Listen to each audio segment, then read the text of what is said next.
Why you only had one? No, I have two kids. Cameron has a big brother. Is that why you didn't have more? No, I would have liked to have had more, but Cameron's dad and I separated when Cameron was a year old. Even though you guys still always see us together, we, after a few years of fighting back and forth, we made sure that, you know, ultimately we have these kids and we have to do what's... Lucy burned popcorn. Oh, did she? Okay. We have to do what's best for the kids. I'm sorry. So we do what we have to do. We take family vacations together sometimes, and it is the hardest thing in the world, let me tell you. But, you know, again, you do what you've got to do that's best for the kids.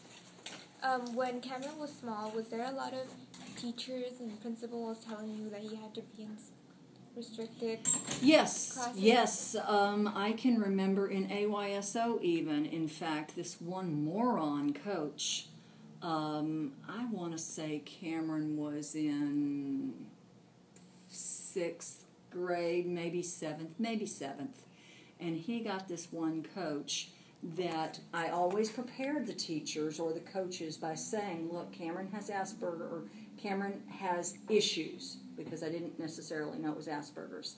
And sometimes when he gets overwhelmed, he will cry in class. So if you call on him sometimes, it puts him on the spot. It brings all the attention in the classroom onto him. And he felt that. And so he would start to cry. And so I would always prepare the teachers for that, and the sports coaches. Well, so this one coach, I'm trying to explain this to him. Look, just in case we have an incident, I want you to know it's because Cameron has Asperger's syndrome, which is a form of autism. All he heard was the word autism. And after that, he railed on me about my son should be in VIP soccer, which was for very, very handicapped children. And fortunately for me at the time, a friend of mine was the soccer commissioner. And I went to him and I said, Matt, you know, look, this bozo is trying to tell me that Cameron is a lousy soccer player, that he has no business being on the team.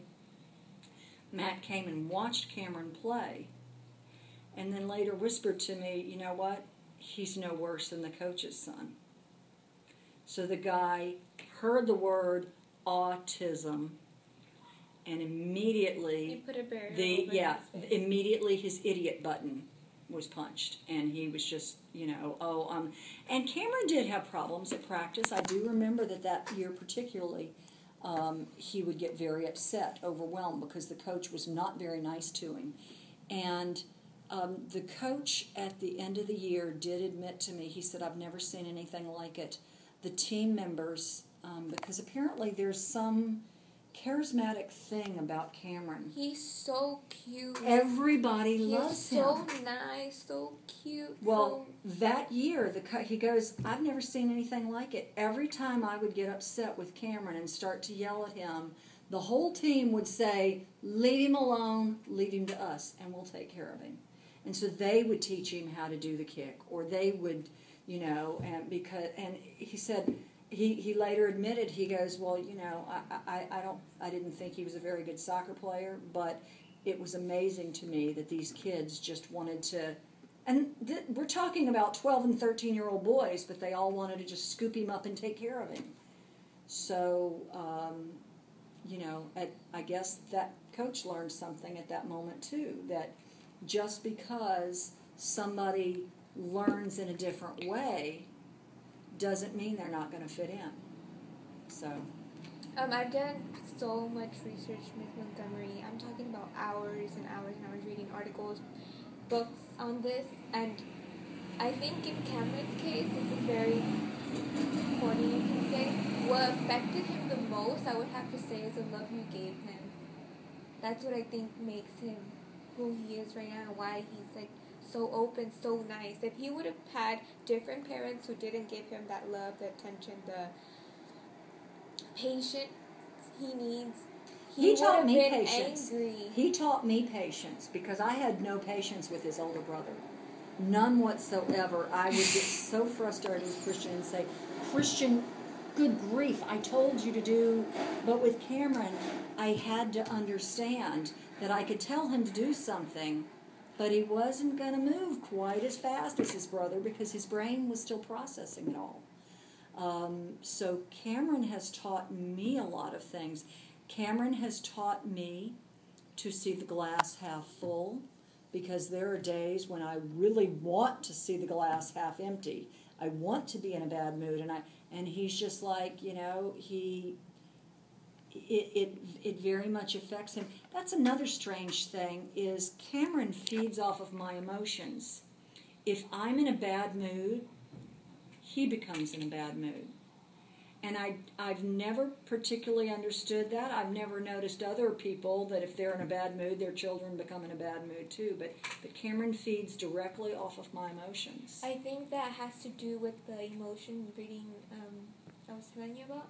The way that they, like, emotion to them is very, he learned, most likely, you could see right now if I'm right. He learned to read emotion probably as hard as I work to learn algebra. Mm-hmm. That's how he takes that seriously, right? Yeah. To read emotion, and he's always around you, and you're his mom. He loves you. He reads it off you. Do you understand? Yeah. And it's funny, Cameron, you say that everybody just loves him to death. Cameron does not think he has very many friends. He gets so upset on a regular basis because he is not always out and about and doing, because kids don't necessarily call him to do things. He's got a lot of friends, but he's not got a lot of close friends. Anrak was his best friend from 4th grade up till 9th grade, and we did everything together. Once they hit high school, of course, kids start going in different directions and things like that, and we've had a lot of fun when we've driven the kids to this thing or to that thing, but I think he gets frustrated that he's not more like his brother. His brother is very social, and everybody's constantly calling his brother, hey, let's go do this, let's go do that. And even though I know Cameron would not want that lifestyle, he doesn't like that. Do you know what I'm saying? Yeah. It bothers him that he's not as liked as his brother. As liked? Cameron's very liked. It's just... I know. But it's his perception of it. He just doesn't see it. I was going to ask you something and I lost my train of thought. It was something good.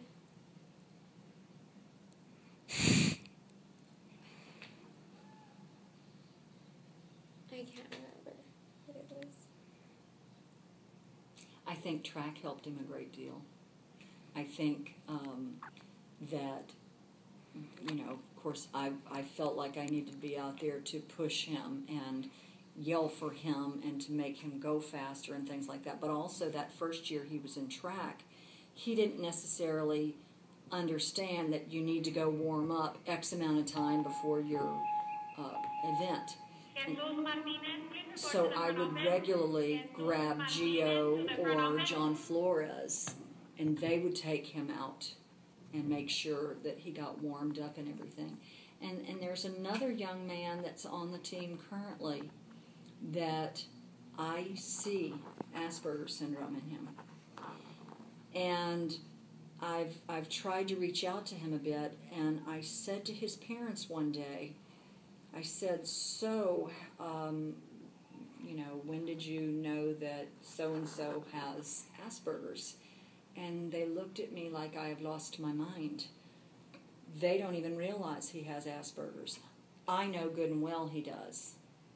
So this child is not getting the attention and being pushed out. But, for instance, he came to our Halloween party, and I, every 2 seconds, was whispering to one of the kids, go make sure you sit and talk to him, go make sure you sit and talk to him.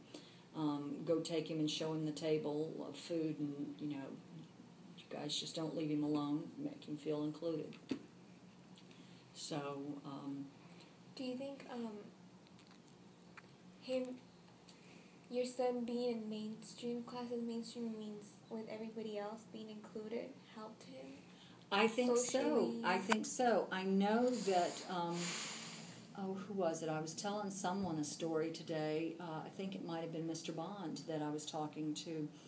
And I told him how when Cameron was in 8th grade, I used my volunteering at Driffle and knowing the assistant principals and the school psychologist and everything.